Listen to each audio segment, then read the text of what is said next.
Hey there, Super Potters. His name is Aaron, and he's wearing his Hello Kitty slippers today. His name's Tommy, and he does the do. And you're listening to the SuperPod Saga.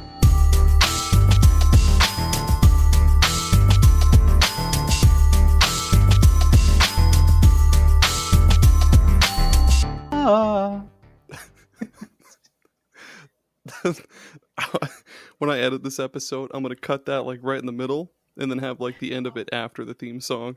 Oh, perfect. So it sounds like I'm singing it the whole time. Yeah. That's right. The SuperPod Saga is the podcasting program you're listening to.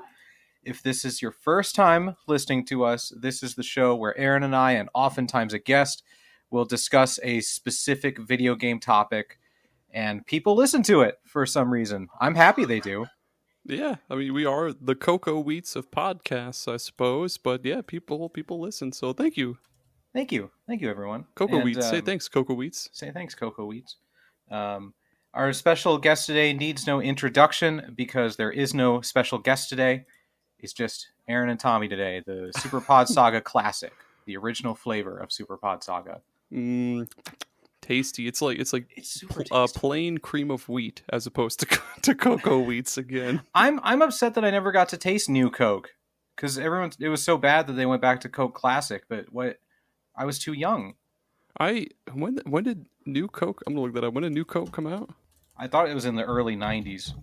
I could be wrong. That looks to be right. New Coke.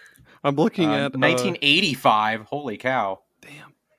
So I mean, you didn't really. I didn't exist yet. No. I'm looking at. I was googling Cocoa Wheats to see if it still existed, which it does, and now I'm looking at a brand of cereal from Target called Cocoa Chimps. Cocoa Chimps. Yeah, it's got a monkey on the front, and it's literally just Cocoa Puffs. Cocoa Wheats is 93 years old. And they've got. Oh my god! Okay, are you ready, Tommy? Yeah. Yep. They've also got Leapin' Lemurs. Okay. Koala Crisp. Panda Puffs. Yep. Gorilla Munch. And Amazon Flakes. Huh. All right. I want Gorilla Munch to be my new Discord handle. That's good. Hold on.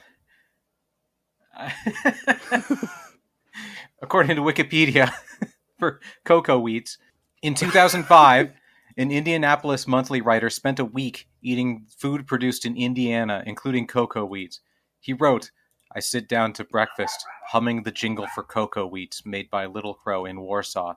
Cocoa wheats can't be beat. The creamy hot cereal with the cocoa treat. Well, guess what? Cocoa wheats can be beat. They're pasty, only vaguely chocolatey. I don't like them any more than I did when I was 8 years old." Also, I love brutal. I love how the previous owner of Cocoa Wheats is Little Crow Foods. Caw! Yes. Caw! We love our crows here on the SuperPod Saga. We're a big fan of crows here. Big crows fan. We're also a big fan of video games, and if this is all messed up because we don't have a guest, where can people find us talking about video games on the internet? Aaron? People can find us? Yeah, this is really weird without a guest. Or guest, not guest. Jesus Christ. Son of a bitch. I know, son of a fucking biscuit. People can find us at superpodsaga.com. All of our previous episodes, our blog. You can leave a review on the website. You can email us or something, find our socials, or our support page with our Patreon. Patreon. Yep. $2 or $4 a month. That's all we ask. You get cool bonus episodes, and we even have stickers now. It's $3, which even covers shipping. Buy a sticker for $3 that includes shipping. And yeah.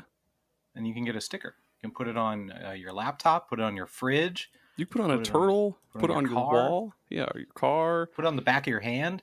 Yeah. There you go. Plaster it over both lenses of your glasses. Put it on your TV screen. Use it as an eye patch. That'd be cool. An eye patch, that's a good one. Yeah. The possibilities are limitless. We could literally spend 3 hours just saying things that you could put the sticker on. We could. I've got more. Put them on your Xbox, your PS5. Put them on the floor. Bottle of Coca-Cola Classic. That's right. Your vintage new Coke that you bought on eBay that will taste terrible when you open it. Do not open it, but put a sticker on it. Oh, we have some glass bottles of Coke from the 80s. My dad does.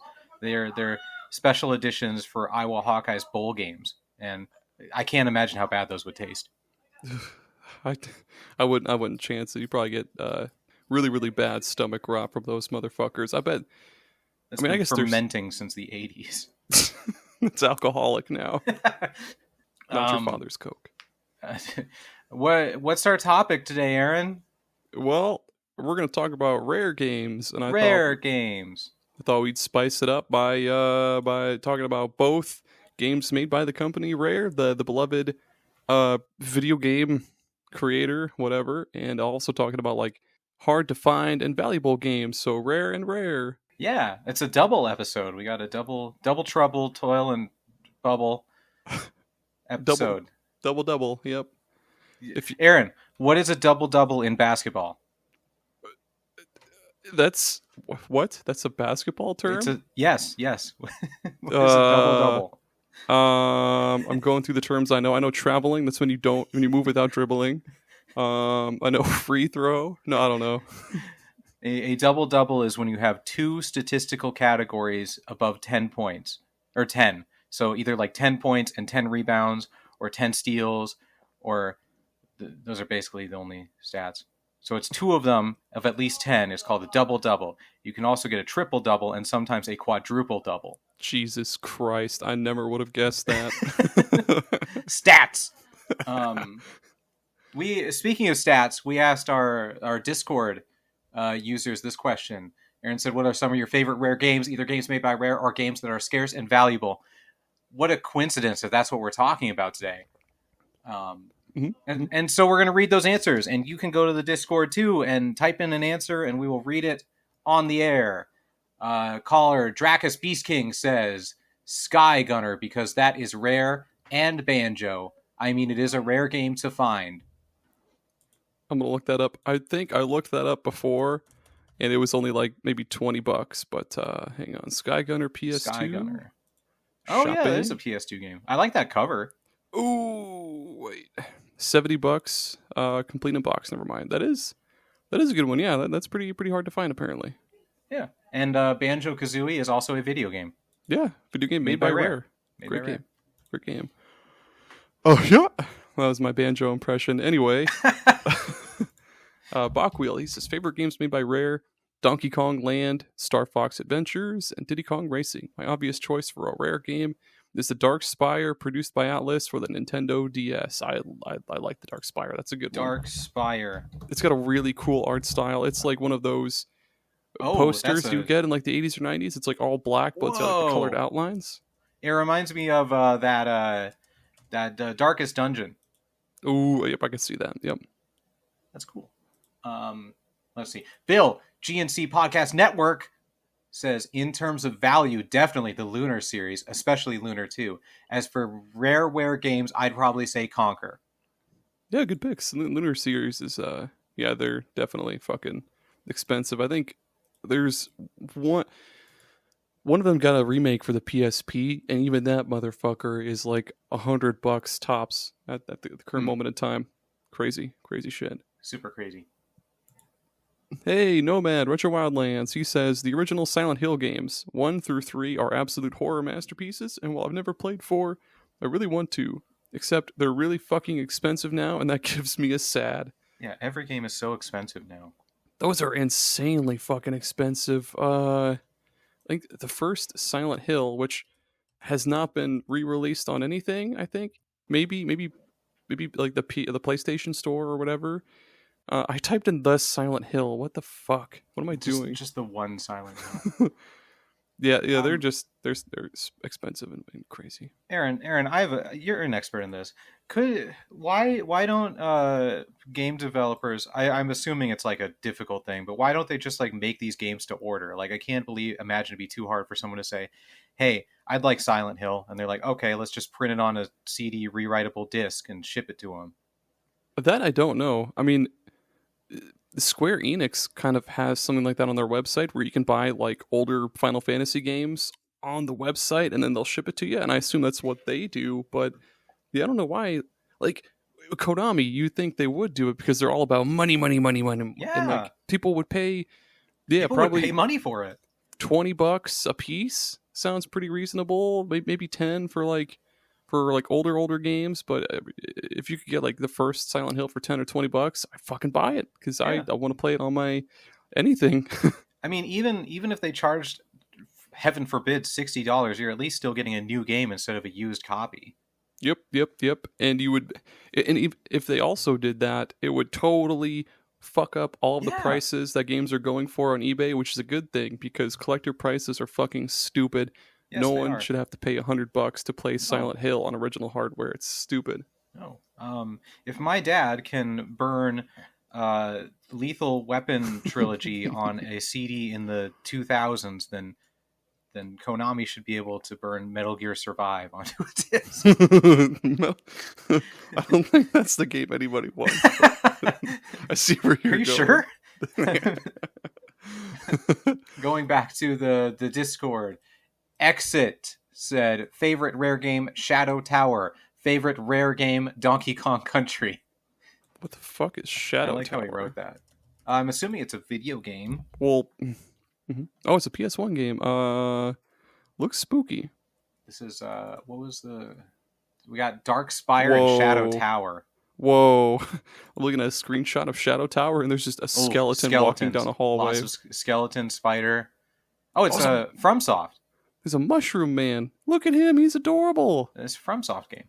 Oh, that's cool. Okay, I kind of want to play this now, except it's $100, so I can't.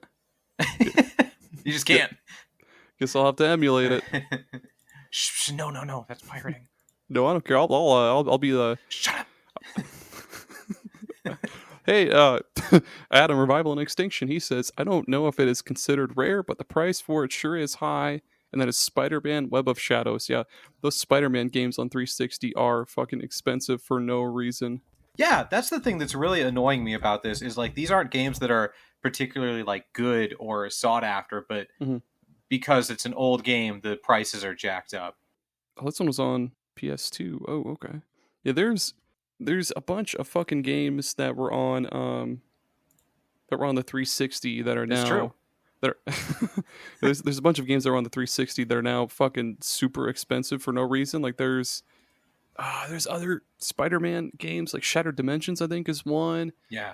And for no reason at all, they're expensive. And of course, they never made them backwards compatible, I don't think. So the only way to play those is to buy those expensive. I don't. You could probably emulate them, I guess, but yeah, it's just dumb. The lasting legacy for me of the Spider-Man games on PS3 were they used the same font, the Spider-Man font, and the PS3 font was the same, so it looked super cool. That is cool. Spider console, Spider box. Yeah, Sony owns both, so they can use whatever font they want. True, yeah. Fuck you and your font. Let's see. Next up, Scrapdog15, that son of a bitch, said, long-time lurker, first-time responder, but two of my favorite rare games would have to be Battletoads and Sea of Thieves. Those are both good. Sea of Thieves is surprisingly really, really cool if you have a bunch of friends. You just goof around on pirate ships and stuff. Yeah, it's a unique game. Where else can you play an open-world pirate game with friends where you go around and do pirate stuff? You can vote to lock somebody in the brig, and that's cool. You just have one person in the jail cell at the bottom of your ship. We accidentally did that to a friend, and they're like on a timer. You can't release them. They just have to wait till the timer is up. That's awesome. Rip, friend. Rest in peace, buddy. The Butcher 21. She says, I have a physical copy of Too Human. I decay about its rarity, but they had to destroy all the remaining physical copies at some point due to some legal shit. That sounds rare. I looked it up. It's not. It's like $7. Oh, well, I assume that's just because of the game and like the history of it. Because it was like supposed to be one of those. I don't remember the specifics because it came out 2008. Okay, that's way later than I thought it was. But it was one of those that was hyped up to be like the next big thing, and then it came out like a wet fart. Yeah, they had a huge trilogy planned for it, but yeah, I don't know that it reviewed poorly. I'm pretty sure it reviewed either pretty well or like middling, but what was it? It was they tried to sue what was it? They tried to sue what's the big engine everybody uses? Unreal Engine or something? Yeah. They tried they tried to sue the maker of some engine because they didn't give them the proper tools they needed to make the game, but then the engine maker turned around and sued them for, I think, what's it called when somebody tries to make someone look bad, like make a company look bad?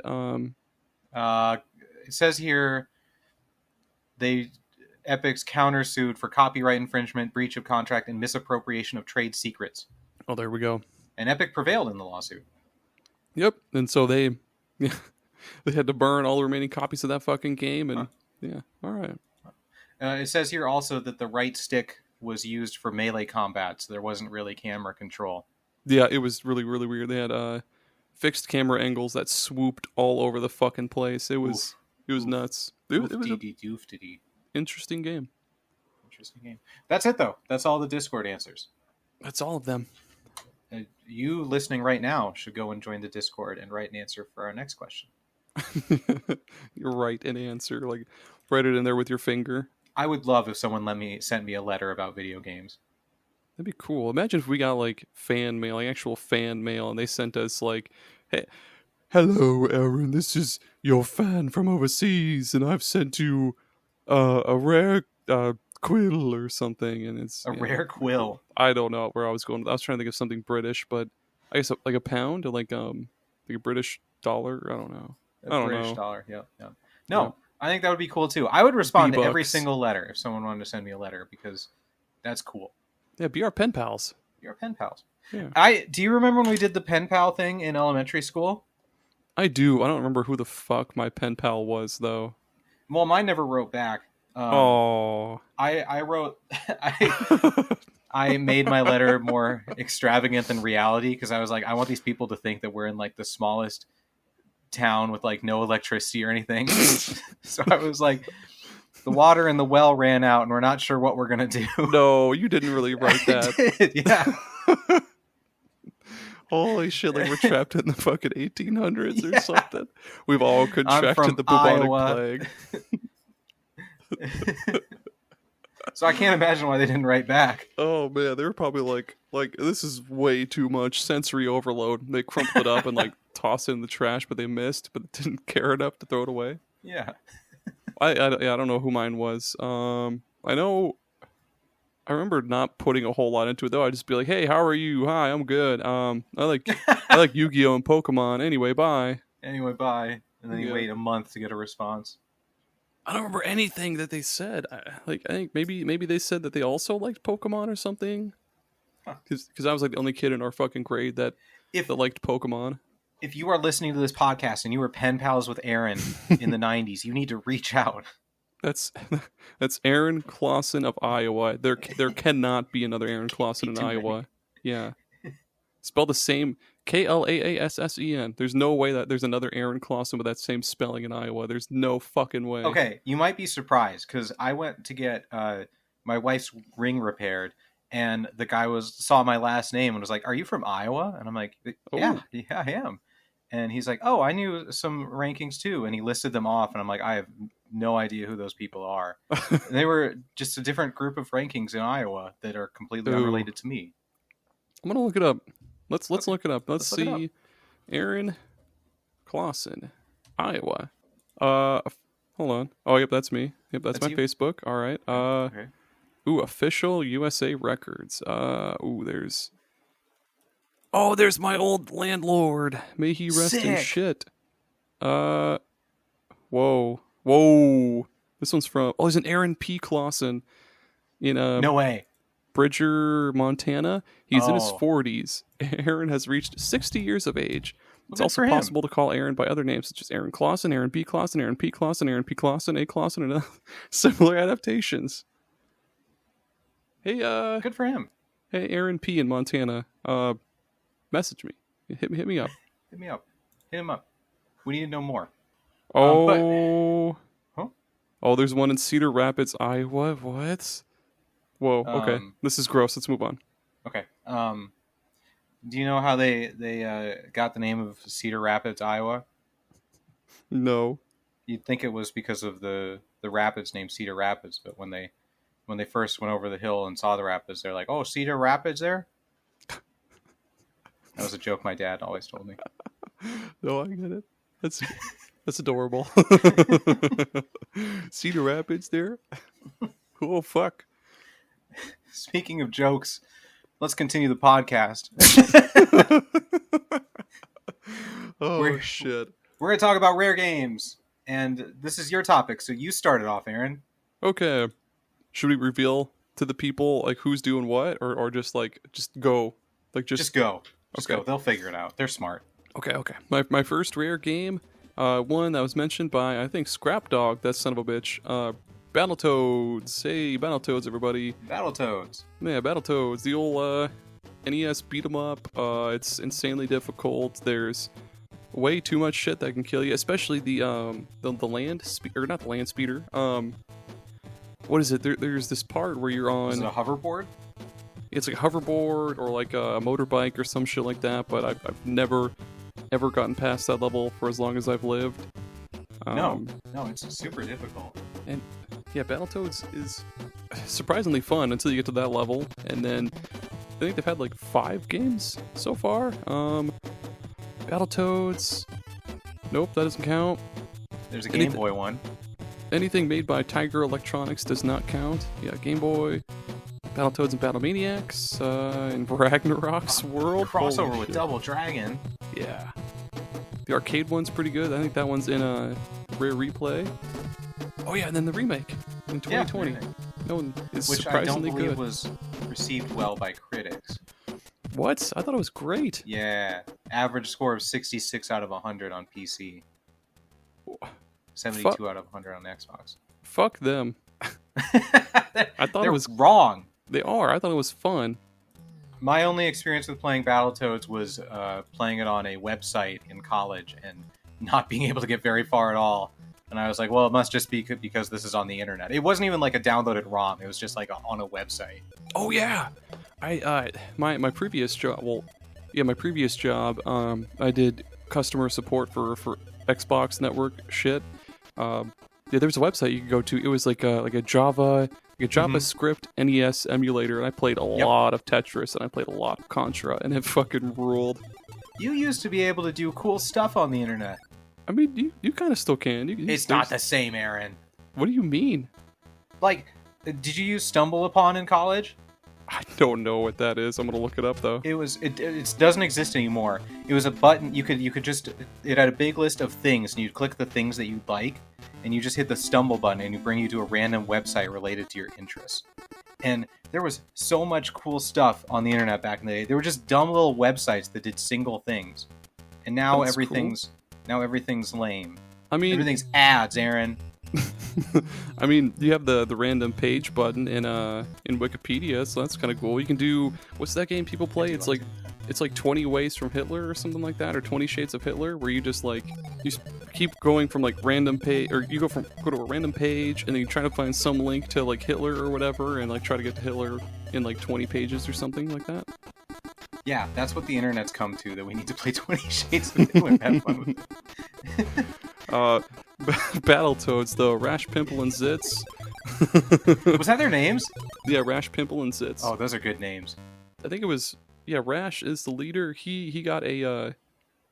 He made a or I guess he's a guest character in the Killer Instinct reboot, and he's super fucking cool. Like, he still does like the shape-shifting shit. Like, he can transform into a wrecking ball for one of his combos. He turns into like a boot. Yeah, it's super cool. Like, yes, they tried to rip off Ninja Turtles, but at the same time, Battletoads is its own fucking awesome, goofy, shape-shifting, cartoony thing, and they're great. I wish they would make another comeback. Yeah, there was an animated pilot by DIC Animated. Oh, it was terrible. Deke. Deke. Okay, that is how it's pronounced. And they were trying to ride that wave of Teenage Mutant Ninja Turtles. So they had Battletoads, they had Street Sharks, and they had Extreme Dinosaurs. Dude, Street Sharks was so fucking bad. I don't know about Extreme Dinosaurs. Extreme Dinosaurs. Dinosaurs. It's a spin-off of Street Sharks. What the fuck? Oh, Lord.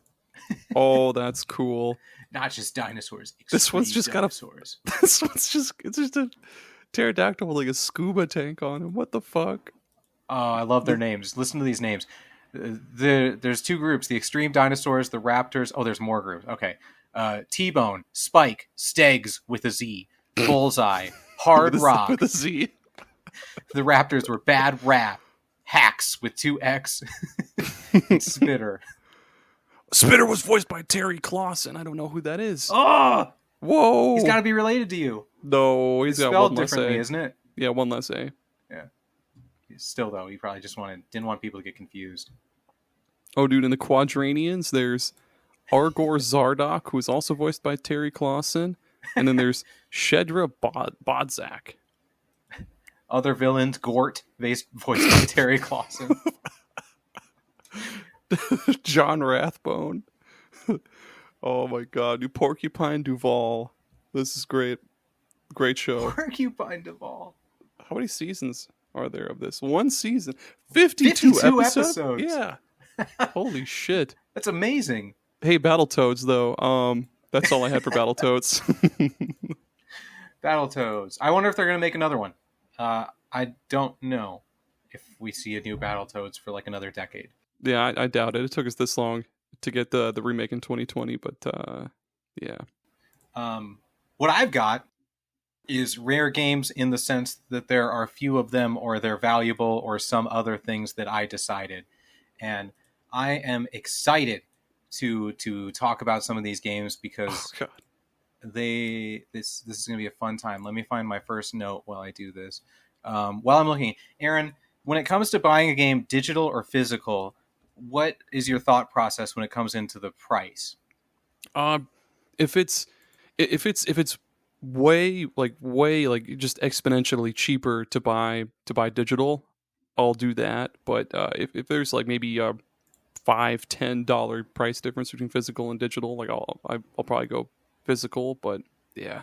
Okay, so if I told you there was a game that is available in the PlayStation Store right now for $5, or you could buy the physical version for around $650 to $1,000, which would you pick? Can I guess as to what the game is? Yeah. Is it Poop Slinger? It's Poop Slinger. Okay. It's Poop Slinger, Aaron. I can't believe you knew this game existed. So there's a popular YouTuber I watch sometimes. His name is Metal Jesus Rocks. He's a video game collector. He has this game, and yeah, tell us. Did you write down why it's expensive or anything? Yes. Okay. First of all, this is from Joseph Yaden at Digital Trends. It's an article from 2 years ago that I'm getting this from because it's important to cite your sources. It was website Limited Rare Games, which is not Limited Run Games, posted an April Fool's ad for Poop Slinger in 2019. But it was an actual game that they released. There were around 840 copies, but only 84 of them were bought by consumers. So there's only 84 of them in the world. And the company is out of business, so there's only 84 copies, which is why they're so expensive. But I think this one is unique that you can buy the game right now on the PlayStation Store for $5. Why? What do you think happened to all the copies they didn't sell? Did they just throw them in the trash? Oh, they almost certainly trashed them. Okay. Or they're in a storage facility somewhere. Ooh, we need to track those down. Let's go. Let's do our own. What is it called? Storage Wars. We'll start our own Storage Wars team and bid on. We'll bid on different. We're looking for Poop Slinger. We're out here specifically for Poop Slinger. Yeah. And have you ever seen the show before? Oh yeah. Oh, okay, we watched it religiously in college. Okay. Yeah, like you can't look through. You can just like look into the storage unit. So we'll just be like, I bet there's Poop Slinger in there, and then we'll spend like $1,000 on the storage unit, and there's zero Poop Slingers. Poop Slinger in there. The box looks like it holds about 760 copies of Poop Slinger. Like Tommy, you see how big? The right size. You see how big that fucking microwave is? I bet you could hold like 6 copies of Poop Slinger in there. There's got to be Poop Slinger in that microwave. It's just a broken microwave that doesn't work. We open the box and it's like gold medals from the Olympics in 1947. And we're like, trash. Spider-Man #1, mint condition. It's like vacuum sealed. T-Rash. I don't want it. Can we just give this away? I'm looking at a photo of the back of the box or whatever for Poop Slinger. It says, grab hold of your favorite Poop Slinger, load it with your favorite poop, and start slinging. Poop Slinger is a casual poop launcher game where poop and slingshots combine for one heck of a smelly experience. And it's just got a dude with a fedora on sitting on the toilet. That's cool. Yeah, there's a I believe this is a German website that is selling it for 999 euros. Oh, good lord. And it's all in German, which is fun. We'll decipher it next episode. Did you have anything else you wanted to say about Poop Slinger? No, I did not have anything else I wanted to say about Poop Slinger. Okay. Hey, Poop Slinger, folks. The next rare game I wanted to talk about is we've got to put like stupid emphasis on the words too. So rare game. Rare. The next one I had down is a classic that I still have never beaten, but I would love to. It's Banjo-Kazooie. Oh yeah, Banjo-Kazooie. It's everyone's favorite Smash character. That's right. And I'm still incredibly surprised that one, Banjo was in Rare, or not Rare, Smash Bros, but also that they were able to bring it to Switch. That's kind of cool. Hey, thanks Microsoft. For the very, very few who have never heard of it, it's just a collectathon platformer with a bird, a bear with a backpack with a bird in it, and he goes yeah, and he jumps around. He collects honeycombs for his health or something. He collects jigsaw puzzle pieces, and it's super fun. Just super fun to the areas. That's kind of like Mario 64 almost. Like you'll go into paintings or whatever, or not paintings. They're like summer. I don't remember how. You go into an area like a world, and you're free to explore and go different places. And I guess where it's different from Mario is that like in Mario, whenever you find a star, it kicks you back to the castle, and then you have to jump back into the painting. But with Banjo, you go to a place, you get a jiggy, I guess is what it's called, and then you just run around again, find more jiggies, and basically find all the jiggies, and you use those to open up new areas, and you can collect new moves that you can use to further explore and find even more jiggies. So it's got an almost Metroidvania kind of, I guess, Metroidvania light to it. But what is it? We saw Banjo-Tooie in 2000, which it's way better because you can I guess like fast travel to places. And then we got the Banjo-Kazooie Nuts and Bolts, which everybody, well, I guess not everybody hates, but a lot of people hate. But it's not that bad. It's really not that bad. I thought Nuts and Bolts was pretty fun. I mean, Sure, it's not Banjo 3E that everybody wanted, but it was pretty good. And since then it's been re-released on Xbox Live Arcade. And then we got Rare Replay. And then Switch Online, and there's 2 Game Boy games, Grunty's Revenge and Banjo Pilot. Stop and Swap, we'll never know what the fuck that's about, but Banjo-Kazooie. I would love. That's one game that I really want to go and play for. I'd probably start with Nuts and Bolts, just because it almost looks like when Tears of the Kingdom came out, I saw a lot of people saying like, "Hey, it's Banjo-Kazooie Nuts and Bolts." Yeah. Which that was one of the coolest things for me in Tears of the Kingdom, was just building stuff, and I was like, "Oh, okay, that's what that game is. That sounds awesome." Yeah, that's pretty much exactly what it. Except you don't.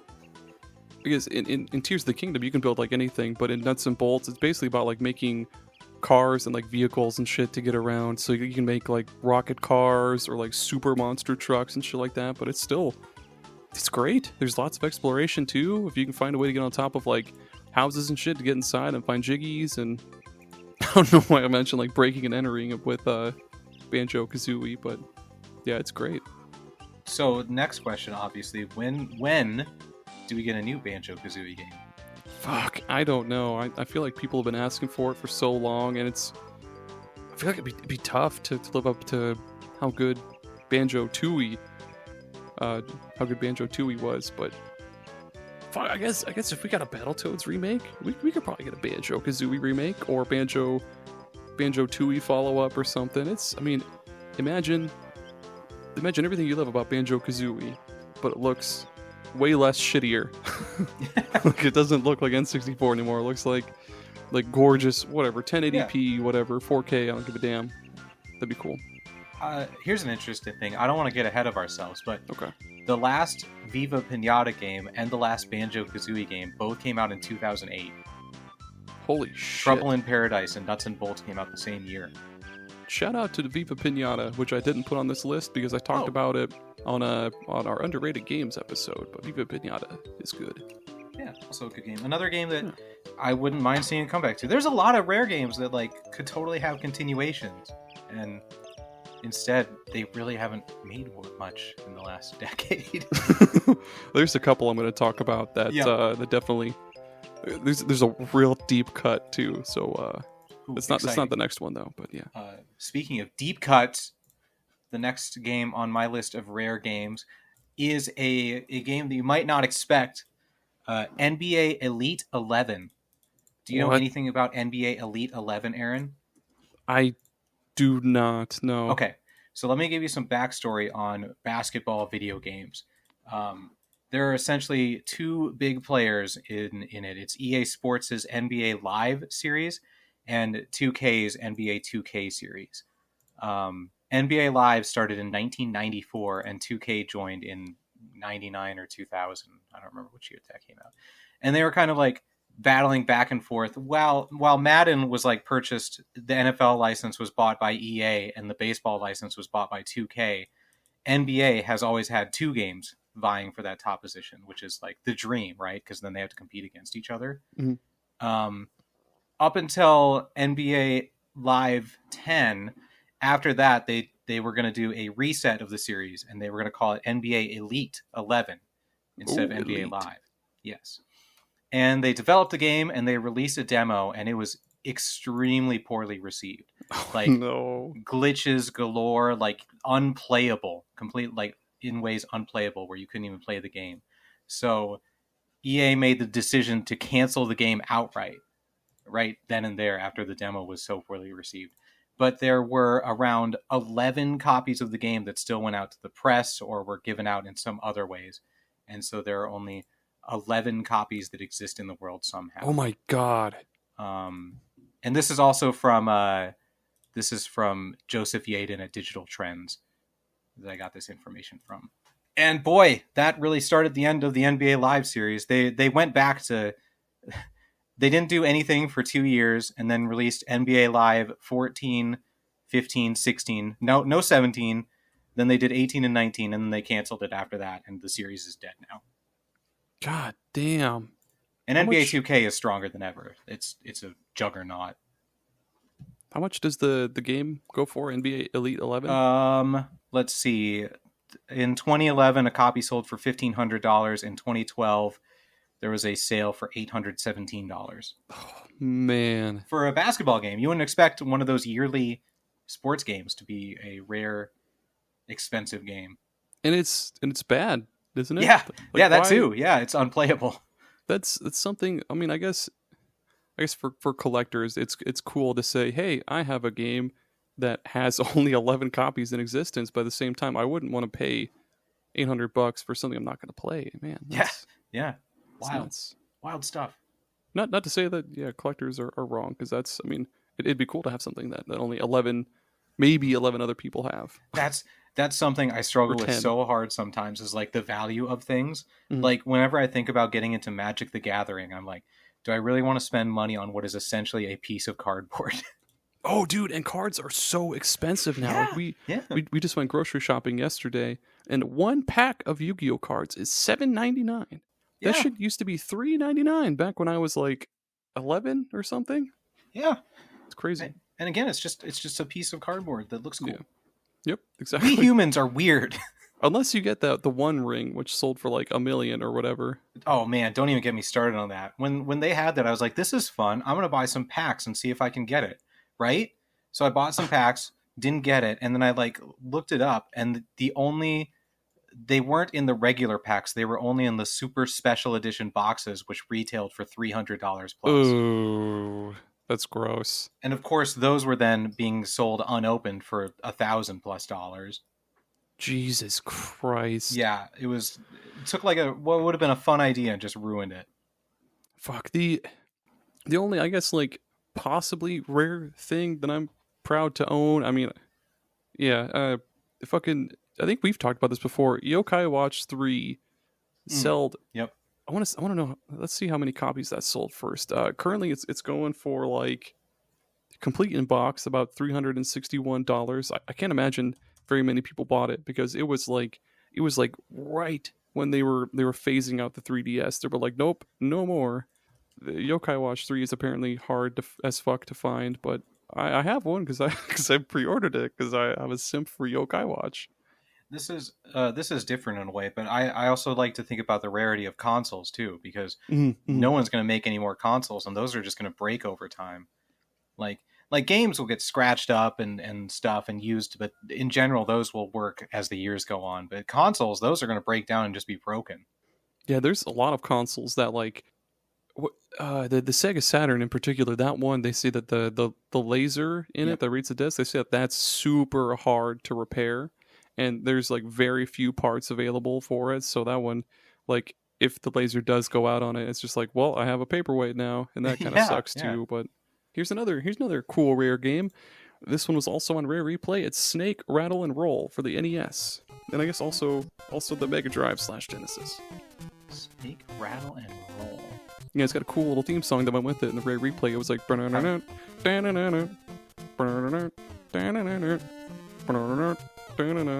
it's so it's got this isometric I guess camera angle, and basically what you do is you start off as just like the head of a snake, but you eat these little dots that add a piece to your body, and basically the point of each level is to ring this bell or whatever, but you have to have enough.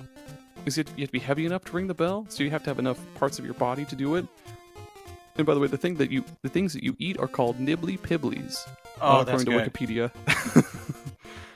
And yeah, so you eat those, gain more parts to your body, and of course, the more parts you have, of course, the longer you are, and that's like if you get caught in like part of your body, you're just kind of stuck and you have to restart. But it's a super cool game. There's only 11 levels. Yeah, Snake, Rattle, and Roll. It's surprisingly fun. Oh, they made a follow-up for Game Boy. That's cool. Sneaky Snakes? I'm gonna look that up. I didn't know that there was a follow-up to it. Sneaky Snakes. Game Boy. Oh, it's not even isometric. That's just a straight-up side-scroller. That's still kind of cool, though. Did you know that Snake, Rattle, and Roll was influenced by the 1954 song Shake, Rattle, and Roll by Joe Turner? If you look it up, I'm pretty sure that's the song. Shake. I mean, I guess that's probably where they got the... Snake, Rattle, and Roll. Yeah, that's the exact song. I just listened to like 3 seconds of it. It's the exact thing. Awesome. Look at that. We're learning so much today.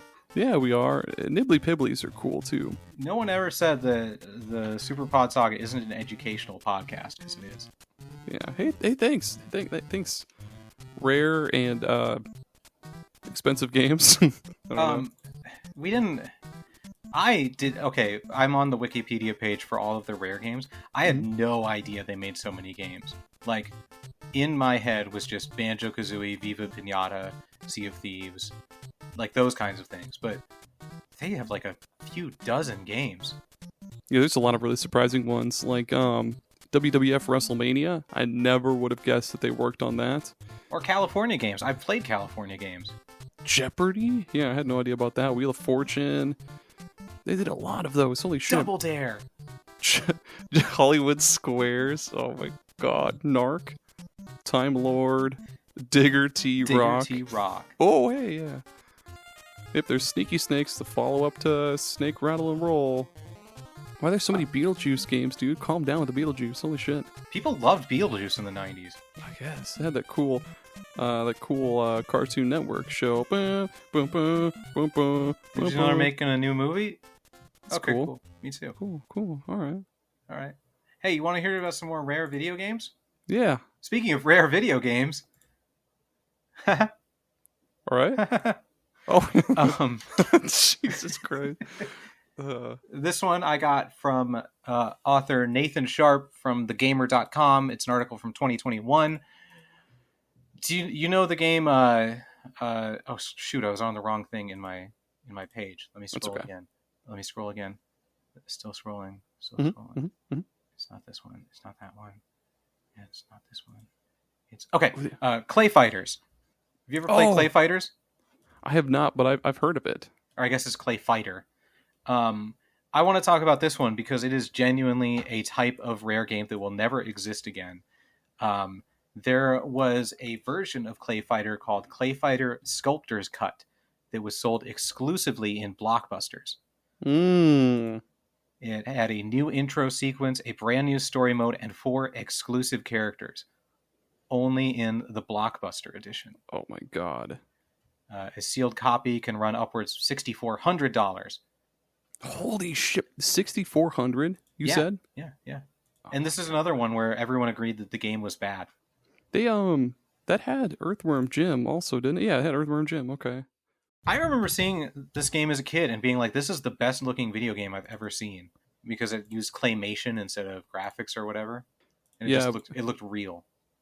Yeah, and very rare. I guess we haven't seen a claymation game for a while. I remember there was that one point and click game. I forget what it was called. I think it was called Clay World or something like that. That's the last one I know of. And I like that it was ClayFighter 63 and a third. I always love when they mess with numbering like that. Oh, this one's got a clown. Oh, that's cool. Have you ever been in a Blockbuster? I don't think so. We didn't have them in Iowa. The only movie rental places I know of are like Hollywood Video, Movie Gallery. What was that? What was that one? That one gas station at the edge of like Hayward that rented movies and games and shit. I don't know. I only you could rent movies from Superstop in Ireton. Yeah, I'll never remember the name, but I rented movies from there, and that was it. That's such a small town thing. Let me tell you about renting movies in my hometown. They just had a wall filled with movies, and you would take it to the counter and be like, I'd like to rent this, and they'd write your name down, and you'd pay for it, and then when you come back, they would like check it back in, like almost like a library, but it was the gas station. Oh my god. In trying to Google and find this gas station, I found a list on Yelp of the 10 best gas stations near Hayward in Iowa. Oh man, there's a Yelp page for that? I guess. There's a bunch that I don't know about. There's Coffee Cup Fuel Stop. That sounds made up. Sinclair, of course, there's like a million of those. Total Stop. Whoa. Sousa Mill, Uptown Standard Service. Come and Go, JJ's, Shell, Co-op, blah, blah, blah. I don't care. That's not what I wanted. None of those are it? No. I'll ask my mom later and I'll text you. I don't know. You remember when there was the Casey's and they built another Casey's across the street? Oh my god, yes, I do. And then there was in Hayward, and there's a Come and Go that had a Subway, and then like kitty corner there was that Casey's that also made subs, but eventually they closed down the Come and Go. Yeah, they bought the Come and Go and were like, no more. Yeah, and then it was like a textiles shop there for a little bit, and then they closed it down. I remember when Ireton on Main Street used to have a sign that would just say like things that were happening in town, and it was like they had to put the letters up one by one. And then one day when I was like pre-teenage years, they changed to a digital one, and I was like, holy cow, we're like New York City now. Alligator, New York City, baby. Alligator, New York City. Oh man! Before we go to my next game, what? Yeah, I forgot. We have ads. The people that pay for the podcast. Yeah, ad break. Yeah, let's do an ad break. Okay, we'll be right back.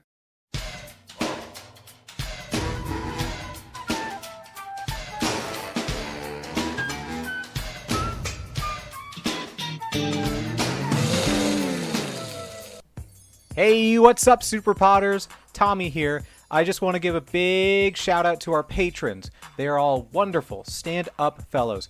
Thank you, Adam, Jameson, Jared, and a novel console for your support. It genuinely means the world to Aaron and I to have such handsome, talented patrons. And I truly believe the universe will reward you in some karmic way for being a patron to SuperPod Saga. Thank you.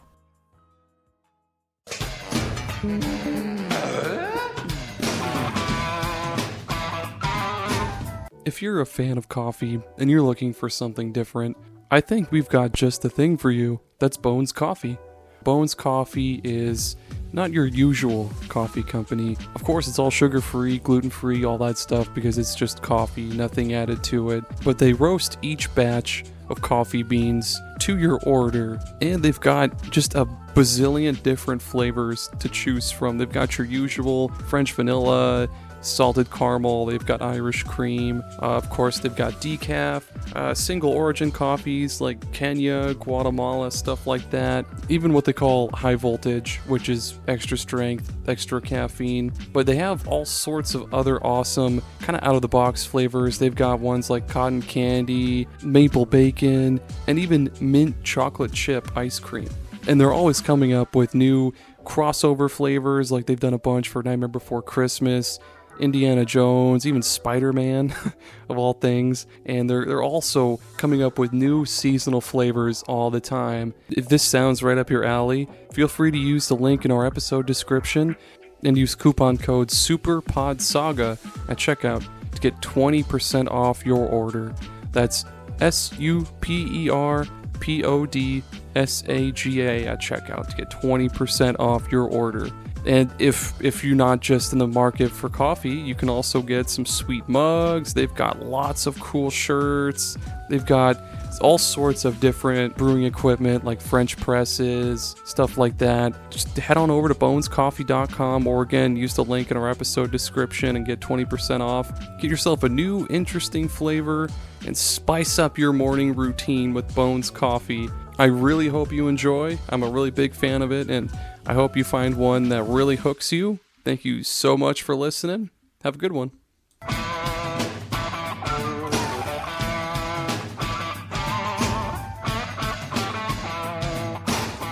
It's really important to stay hydrated. They say to drink 8 to 10 cups of water per day to stay properly hydrated, but sometimes that can be difficult to do and completely inconvenient, and most of us don't feel like carrying a gallon of water with us at all times. But that's where Liquid IV comes in. Liquid IV is the category-winning hydration brand fueling your well-being, and their hydration multiplier is the one product you're missing in your daily routine.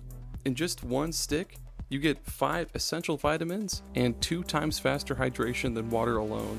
Use it first thing in the morning, before a workout, when you feel run down, after a long night out, or on long flights. Man, in Iowa, the summers can be brutal. 90 degrees and tons of humidity, and that just saps the energy and water right out of your system within just a few minutes. Luckily, Liquid IV hydrates 2 times faster than water alone, with 3 times the electrolytes of traditional sports drinks.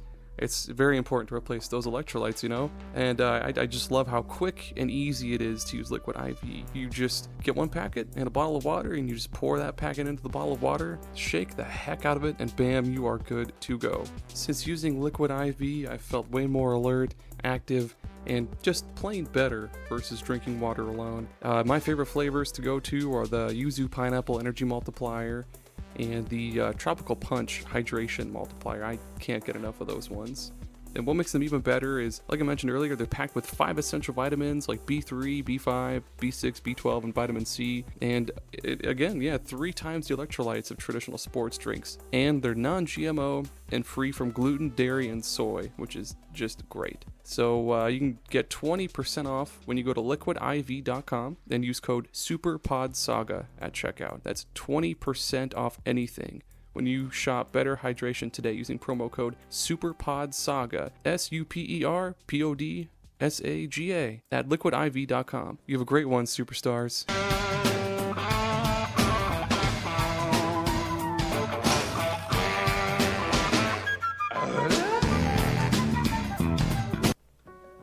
Hey there, Super Podders! You may be wondering how Aaron and I, bumbling idiots that we are, managed to record, edit, and distribute our world-class podcast, the SuperPod Saga. The answer, dear listeners, is Zencastr. Let me tell you more. It is so easy to record a podcast with Zencastr. Log in using your browser and start recording a high-quality podcast right away. Record studio-quality sound and up to 4K video with your guests.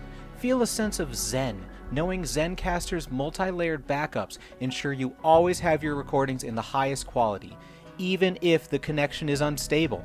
It's an all-in-one service! If you have thought about podcasting before and realized that you need a lot of different tools and services, those days are over.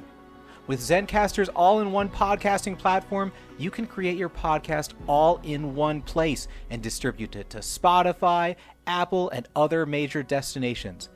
Go to zencastr.com/pricing and use my code SuperPodSaga and you'll get 30% off your first month of any Zencastr paid plan. I want you to have the same easy experiences I do for all my podcasting and content needs. It's time to share your story.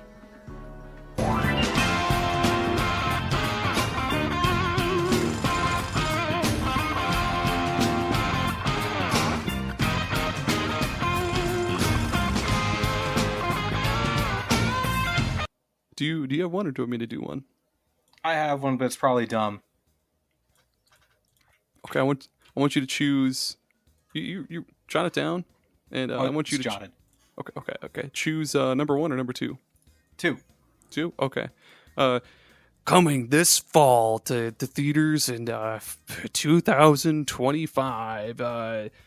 We know and love the X-Men as they are today. Wolverine and then Cyclops and Beast and other ones, but Rogue, yep, that's Storm, a good one. Gambit, Storm, but now it's time for the next generation of X-Men. They're the Men of X or Gen X-Men. No. Oh, Gen X-Men would almost work. No, we'll do Men of X. There we go. They're a whole new generation of mutant superheroes. But of course, due to years of genetic inbreeding and such, their genetic mutations or superpowers or whatever have kind of they're kind of on the dull side now, but still super cool. First up is our heroic, brave, valiant leader, Clam Hands. He's a man with the body of a man and everything, but he's got clams for hands, baby. So he can clickety clack like with the best of them, but because they're clams, he has to submerge them in a really murky river for about 3 hours, otherwise they'll die. And then he would have dead clams for hands, and that's gross. They would smell really bad. But they can do the things that a clam does, like hold sand and water. That's it. Clam hands, everybody. Toolman. Toolman?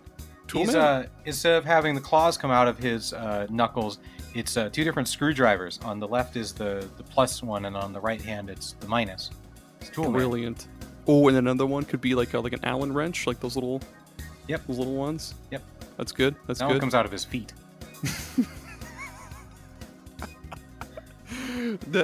Next up, we've got Comatose. She has the power to go into a coma at will. Whenever she wants, she can go into a coma. Dude, that's me. But she cannot get out. That's all up to biology and luck. So that's me. Yeah. I can fall asleep anywhere, anytime, any position. So you're coma. Okay. Yes, I am coma. There's Soda Stream. Ooh. She shoots streams of soda out of her fingers. That's good. What kind of soda? Is it like plain like soda water, or is it like it's flat Sierra Mist? Ooh, okay. That's good though, because they discontinued Sierra Mist. So that'll come in handy. Yeah, because she was born in the 90s, so it still existed then. That's good. It's flat and it's kind of gross and it's incredibly warm, like body too warm. But it's Sierra Mist. You'll never be able to get anywhere else. Next up is Motor Man. He's got his entire upper torso is the engine block of a car, but his lower body and all of his extremities are the same. So like he has a lot of health issues because of it. Severe back pain and neck pain and all of that. So he sure does have like a man's penis, so he can fuck like a buffalo, but not for very long because again his body is a motor. I almost said mower. His body is a motor. It's Motor Man. Deflector. He can deflect anything slower than a speeding bullet. It's like a dodgeball, maybe. Yeah. He thinks he's a superhero, but he's not. He's just a regular dude. The things bounce off him, and he's like, "Ha ha!" I'm ball proof. I'm rubber ball proof. A brick bounces off him. It hurts really bad, but he technically stopped it. Holy shit! My one weakness: guns. Bullets. My only weak. Radiation poisoning. My only weakness. Getting fucking decapitated. My only one weakness. But that's all of them. Hey, That's the Men of X. the Men of X coming this winter or whatever to a theater, maybe In near you. 2025. Yeah, 2025. Thanks, Men of X. Thanks, Men of X.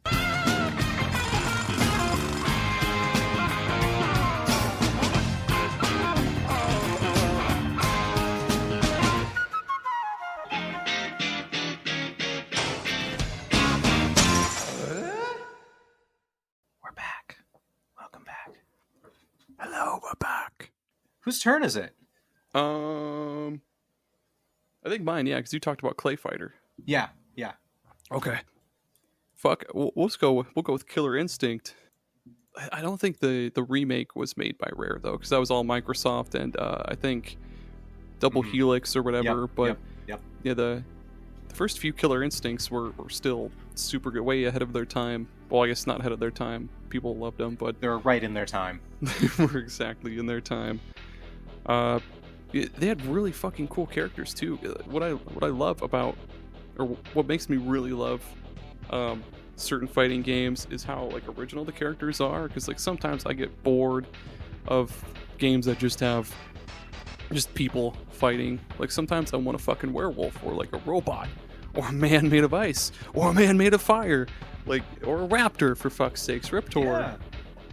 And fuck, Killer Instinct had all those cool motherfuckers. They had cool levels. They didn't have like the gory what are they called, fatalities like Mortal Kombat, but they had ultra combos, which I know in the Killer Instinct reboot, they every hit of your ultra combo would sync up to like the music, like the background music, which was super cool. I don't know if they do that in the older ones, but they were still super cool. And Killer Instinct Gold, I think, was the last of like the original, because there was Killer Instinct, Killer Instinct 2, and then Killer Instinct Gold, which was an enhanced, I guess like not a remake, but an enhanced port of Killer Instinct 2 and on like Nintendo 64, and it looked really fucking good back then. It kind of used the like graphics style of like Donkey Kong Country, like how they had like photorealistic sprites and shit like that, but yeah, the characters in Killer Instinct looked pretty realistic, and the way combos work in Killer Instinct is also super cool. Like it's not as complex as Street Fighter or King of Fighters or other ones back in the day. It would be just like you just start a combo with like a couple of punches or kicks, and then there were attacks that you could chain into there incredibly easily. Like you start with like one punch and then two kicks, and then basically just keep tapping buttons in a certain sequence, and you can do a combo. But they made it even easier in the reboot. You just go with like what's called a combo opener, and then a combo linker, which is where you just tap buttons, and then combo ender, and then combo breaker is one of the biggest things the game was known for, because you could just... Oh, that was from Killer Instinct? Yeah, like if someone was comboing you almost to death, you could do what's called a combo breaker, which is where you hit certain buttons depending on like I guess like the power of the move someone was using. There's like light, medium, and heavy or some shit. So if you hit like a medium combo breaker, but they're doing like a heavy combo, it wouldn't work. You would just die. But they could break out of a combo and stuff. Killer Instinct is cool. Did you know that Entertainment Weekly gave Killer Instinct an A+? Holy shit! Like the very first one? Yeah. That's awesome. Entertainment Weekly. I didn't even know they did video game reviews. I didn't know either. That's cool. Speaking of things that you didn't know, I've got a rare game that is so rare that I don't even think it exists anymore. Oh. I'm so excited to talk about it. Okay. I have a subscription to the Washington Post newspaper, which gives me access to their archives. So I just searched for video game and like started as far back as I could. And of course, only you. That's cool though. That's really cool. Keep going. And in 1991, someone Plaid Software. Let's see, what was it called? Plaid. Plaid Software Group made a game called Spit on Saddam, which was right at the beginning of the Gulf War when people were angry about Saddam Hussein. It's an article about how people were making different things about Saddam Hussein, like golf balls with his face on it, toilet paper, stuff like that. And someone made a video game called Spit on Saddam. Let's see. The Saddam video game works this way. A spit smudge appears on the Iraqi leader's face when a Patriot missile knocks out a Scud missile. The more Scuds intercepted, the larger the smudge and the bigger the winner. And there's let's see. I'm trying to see if there's more quotes about it. But yeah, I was like, whoa, I need to know more about it. It was made for the Macintosh computer. I can't find any other information about this video game. So I'm pretty sure it probably doesn't exist. I found one other article that references the game, and it was an article about video games as war propaganda. But I want to know more about this. I can't find anything about Plaid Software Publishing. It doesn't seem like they exist anymore. There's a quote from the guy who is supposedly the president of the company, but it's a very generic name. So if anyone knows anything about Spit on Saddam, reach out to me. I need to know more. What's the generic name? Is it John Smith? I don't want to say his name because I don't want people listening to the podcast to like reach out to these person. Okay. Even though I just told exactly where the article is. They can do it on their own. Yeah, isn't that weird? That is really weird. And it's only in existence in this 1991 article I stumbled upon. Otherwise, I don't know if anyone else knows it exists. So, like, did they actually make the game? It was made and it was sold. What the fuck? And there's I can't find it. Like, if I look it up on eBay or like anywhere else, I cannot find a copy. So, yeah, I'm with you. I don't believe that it even exists. I saw it. Let me. Ooh, I found a magic card called Spitting Dilophosaurus. So that's kind of cool. Let's see. There was a quote from a person who was selling it in their store. Like, I want to own this card just to have it. That's super fucking cool. A new video game, Spit on Saddam, was shipped out last week, and Bomb Saddam and Insane Hussein bumper stickers are also hitting the streets. They sell quick, said district vendor Tracy Wang. As soon as we get them, they're gone. Carl, well, I won't say the name, a Maryland computer software specialist, was lucky he already bought his. So it was a game that was created and sold. Ooh. What do I think of Saddam? I think he's a poor excuse for a life form, is another quote. God damn. I'm reading an article about it from thebeliever.net, and they very, very briefly, like, they just talk about how it's an early shareware game for Mac and the black and white line graphics at the time, blah, blah, blah. And, oh my god. Come on out, Saddam. 10 points gets a raspberry, while 30 buys a lung biscuit, which is unloaded in a hawking sound effect upon point and click. That's cool. So they had, like, spitting sound effects? Yeah. That was the only other reference to this game I'd seen. That's cool. All right. Yeah. My last rare game is a little bitty bit known as Conker's Bad Fur Day. Hey. I would probably go to prison if we talked about rare games and didn't bring this one up. But yeah, just a little one of Rare's. Well, I shouldn't say there are few M-rated games because Killer Instinct was rare. I'm sure they had other ones, but at least one of the few M-rated games on N64. Honestly, it's a little 3D platformer about an alcoholic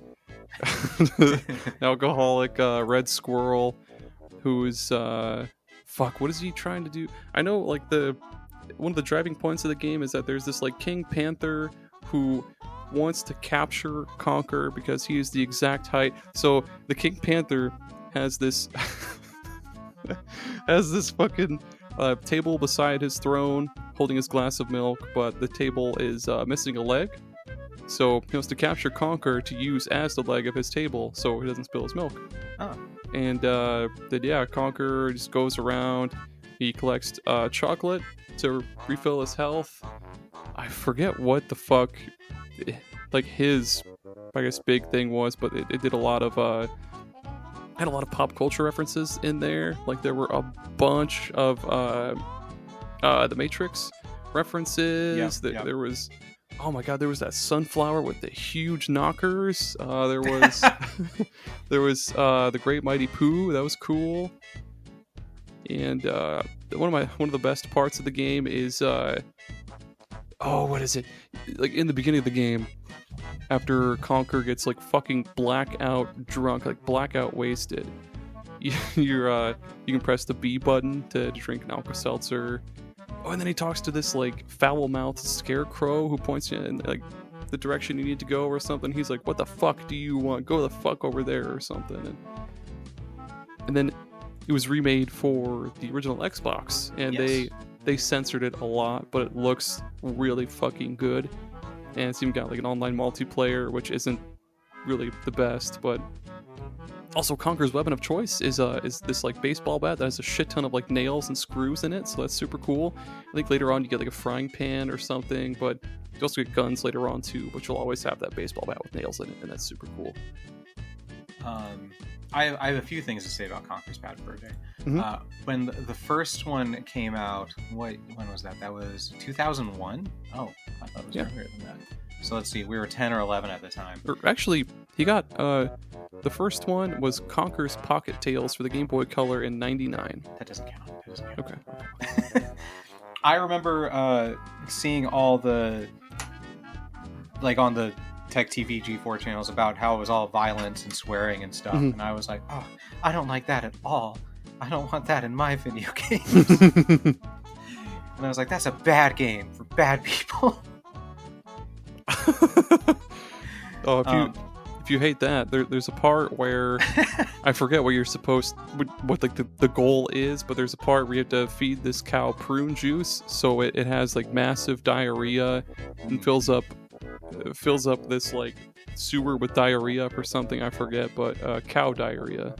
Yeah. I just realized when you look at the cover for Conker Live and Reloaded, boy, that he's sitting on the what is it called, the cannon of a tank or whatever.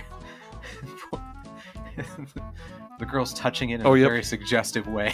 I never noticed that until you said that just now. Either. And I also love how it's got the mature rating in the bottom left, but then over on the right it says, "Warning, this game is not for anyone under age 17. Oh my fucking god, dude. I also, this is interesting. The Conker Live and Reloaded is not the most recent Conker related thing. Conker returned in a new episodic campaign for the sandbox game Project Spark. Yep, I bought the thing. You bought that campaign or Project Spark? Oh, Project Spark was free, but I bought the Conker's Big Reunion bullshit. I unfortunately bought it. What was it? Tell me more.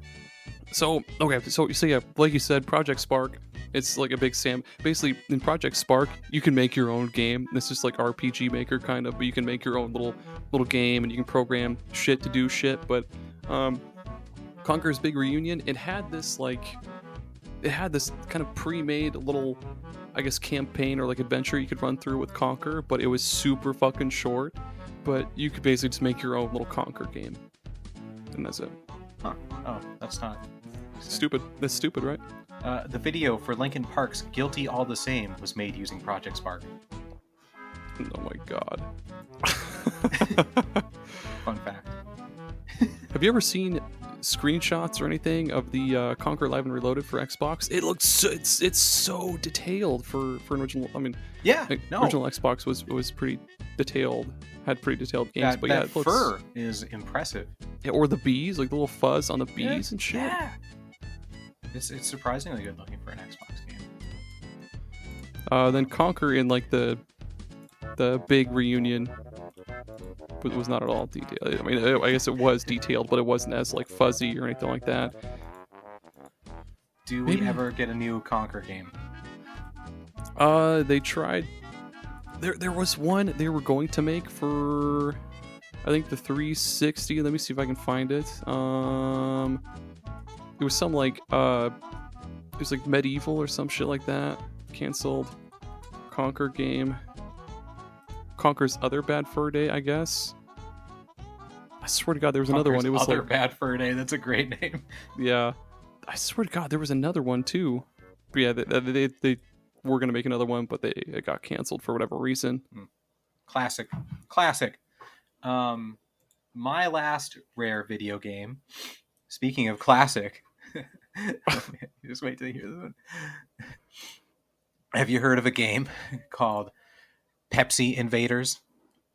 Pepsi Invaders? For the Atari 2600? No, I've never heard of that. I'm looking it up, though. It was a video game made... this one is from that same Joseph Yaden from Digital Trends 2 years ago. Credit to him. Pepsi Invaders, it was a game made by the Coca-Cola Corporation. It's just Space Invaders, except the aliens are the letters PEPSI, and your spaceship is a bottle of Coca-Cola. Ooh. It was created to give out to employees at a sales convention. So there was only 125 copies made that were supposed to be given out. And most people threw them away because they either didn't have an Atari or didn't care for it. So there was a copy sold for $3,500 in 2013, but there's probably less than 100 copies in existence. Oh my god. That's just one of those cool things. I can't find a single copy on eBay either. Yeah. Hold on. Okay. Pepsi Invaders. You said there's less than 100? Probably. Only 125 copies were made total, but many employees were reported to have discarded their copies. Oh my god. Holy shit. So the price for a loose cartridge now, if you can even fucking find one, is $2,200, and the last one sold was August of this year. Oh. There was only one sold in 2023. Basically, there's only like one starting with 2020. There was only one sold a year. So there was one in January of 2020, January of 2021, March of 2022, and then August of 2023. Before all that, there was one sold in August of 2013. Oh, that's the one that I think was mentioned here. Oh, I don't have the listing anymore either. Damn it, I want to see what the thing looks like. Weird, right? It just goes to show you that there can be like rare games from anywhere. Like no one probably even knew this game existed because it was just given out at a single sales convention to employees of Coca-Cola. And then someone found it as like, this is valuable. This is worth money. Wait, they gave it out to people who worked at Coca-Cola? Yeah. Oh, I guess because you were shooting. It was given Pepsi to employees at Coca. Yep. Bro, what the heck?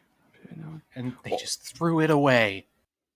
I might have found a listing for that. Nope, never mind. Fuck. There's a website called Atari Age, and let's see.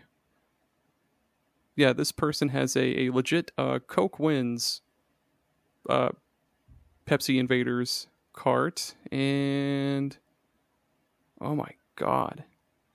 Yeah, that's fuck. I just want to see what it's like, man. Well, this person's got screenshots of it running on their TV and stuff. That's cool. Ooh, that doesn't have a sticker on it though. Yeah, that's insane. That's just like the Saddam thing. Like you just can't even believe it fucking exists because there's very few copies of the game out there. That's insane. Yeah. Before we end it, can we talk about Sea of Thieves though? Absolutely. That's the only rare game I've played. Yeah, absolutely. I was actually when they first announced it, they were like, "We're making an open world pirate game. It's going to be fun." I was like, "Sign me up! I'm the pirate boy." In 6th grade, I did a book report on pirates, and I made the trifold display with pirates, and I wore an eye patch under my glasses, which looked really stupid at the time. But what grade was this? It was like 6th grade, 8th grade. We had to make the trifold reports, where it was the board with like the 3. Oh, like World's Fair or something? Yeah. Okay. We had Japan, and we had to make. I don't mean to interrupt you, but we had to like make a food for ours or something, like a food for our country. And for Japan, we just made broccoli with soy sauce and sesame seeds on it. Okay, go. Amazing. Yeah. We didn't. The place was sold out of trifold, like because it just came in like cardboard or whatever. Yeah. So my dad made one out of wood, and it was like a plywood. And it was like way bigger than everyone else's, and people were like, "That's not fair. He can fit more information on his." People took it very seriously. Oh my god! But anyways, as I was saying, they they had people sign up for the closed alpha, and so I signed up for it and got in, and so I got a sale that only people that were in the closed alpha can get. It's never been available any other time, so I've got a very rare sale in Sea of Thieves. That's super cool. It's a very fun game. When it first came out, I was very disappointed because there wasn't a lot to do. Mm-hmm. I didn't play very much, but as the years have gone on and they've added more and more and more and more and more, it is so fun and there's so much stuff to do. And it's something that I know Rare makes a ton of games, like they have a great variety of games, but you'd never expect an open world pirate game from Rare, and for it to, they just had such a definite vision for it, you know? When it first came out, it essentially just had like 3 paths. There was like the merchant path, there was the trader path, those might be the same things, and like the bounty hunter path or whatever, where you just, and those were the only things you could do. You could just collect bounties to do one of 3 things, and they slowly got more difficult and more complex, and you just gain experience in those. And now they've got like tie-ins with Pirates of the Caribbean, with the Tales of Monkey Island or Secret of Monkey Island, and they've got, you can go underwater to like cavern places, and there's like a horde mode in those. It's nuts. And they even made it so you can just play alone without other people in it, which was like very against their original design philosophy, but still cool that they have that option. And one thing that they did that I absolutely love that they've stuck to is that there is, as you like, everything you earn is cosmetic. There's no becoming stronger, there's no becoming more powerful. And they said they wanted to do that because if you were to stop playing the game and come back in a couple years, they didn't want you to be overpowered by everyone else who has played before. And they've stuck to that. So if you go and play the game today and you haven't played for 4 years, all your guns are the same level as they were before. They're at the same level of everyone else who's playing. And that was really smart of them to do. Like, when I go back into Destiny, I'm so far behind on everything. I have no idea what's going on. All my weapons are garbage, and I have to replace them all. But going back into Sea of Thieves, it's like going back to a new friend or an old friend. And they've done a couple of cool crossovers too. Like they've done one with Pirates of the Caribbean, one with was it The Legend of Monkey Island or some shit like that? Secret of Monkey Island. Yeah. And yeah, I also enjoy Sea of Thieves. It's so fun to like for me and I guess you also know Joey V will say he and I used to play it a lot, and we liked to challenge ourselves and get like the biggest ship, but only run it with just the 2 of us. Impossible. Yeah, it was insanely difficult, but it was fun. I also like that there's like it's just made so well because there's this whole mechanic of like when you fall overboard, you know, instead of trying to like swim to catch up to the ship or basically just being stuck at sea or whatever, you just go find like a mermaid and you can respawn at the nearest town or something, or you can get blackout fucking drunk because you have this endless thing of ale in the bottom of your ship. You can cook food. I mean, I guess it's not like the most in-depth cooking ever, but there's playing music though, where if one person starts playing a song and everyone else picks a different instrument, if they start playing their instrument, it just plays right in time and adds to the song. Such a great touch. And it's really fun to delegate roles to people too. Like you'd have one person as the helmsman just steering the ship, one or 2 people running around and like pulling the sails or letting them down. Like one person on repairs in the bottom and another person on like the cannons and shit. And oh my god, this is a good game. Why don't we play this more? This sounds fun. It is the way that they push you to actually use teamwork when they totally could have made it easier, like not having waypoints or not having you be able to mark anything and making you actually use the compass and actually use teamwork to do the ships, and like not having the maps or a mini map turnable so you have to figure out where you physically are on an island is so good. Yeah, you have to actually use your map and your compass to find where treasure would be and actually dig it up with your shovel. And it's saying like 7 steps from the rock, and you actually have to count out your steps from the rock. And the enemies aren't ever super hard. Like it's just skeletons. What? It's the enemies are just kind of run at you and shoot, but that's okay. That's fun game. Good game. That's it. There's no more rare video games, and there's no more rare video games. That's right. Rare video games and rare video games. No more. Where can people find us talk about video games elsewhere on the internet, Aaron? If they want more of SuperPod Saga, which is the McRib of podcasts, they can head on down to superpodsaga.com. Yeah, previous episodes, blogs, social medias, Patreon. Patreon. Again, you can either subscribe for $2 or $4 a month to get bonus episodes. If you're a patron and on the Discord, your name is in gold? Or is it yellow? Yeah, it's gold. It's gold. We'll go with so gold. everyone knows that you're better than everyone else. And you can add emojis to the server. You can add any emoji you want to the server. I don't care. The crow emoji is quite popular right now. Yeah, do not remove the crow emoji, or I'll be really mad. The Patreons have taken over. It's like a Mean Girls, but like the patrons. It's the patrons. The patrons have gone wild. I really hope that doesn't happen. We have like no moderation at all. No, people are pretty cool though. Like, yeah, they are. Yeah. It's a very cool place. Yeah, come hang out. And I get to pick the topic for next week, right? Yes, sir. Okay. I want to talk about our favorite licensed video games. And I mean favorite. I might have a few. Yeah, you'll be surprised. You'll be surprised when you start looking up licensed games. Okay. Yeah, this should be fun. This will be fun. It'll be fun. So if you want more fun, check that out. Check out superpodsaga.com. Check out our guest website and podcast. We don't have a guest today, so that'll be easy for you to do. That's right. And thank you for listening. You're the best. Yeah, also check out our blog and leave comments on the website. Leave a review. Do anything. Send us a pen pal letter at superpodsaga@gmail.com. I promise you, Tommy will not reply to you as if he's in the 1700s. Unless you want me to. Writing a letter by gaslight. No, yeah, I guess that'd be fun. Yeah, if you want an authentic Bronze era, I will write back to you as a Swedish immigrant. I'm a Swedish immigrant. I'm here to fix your pipes. Yeah. Thank you for listening, though, to this wonderful podcast. Yeah, I hope you have a wonderful rest of your day. Okay, bye. Yinga dinga durgan. Give me a good hinga dinga durgan. Yinga dinga durgan.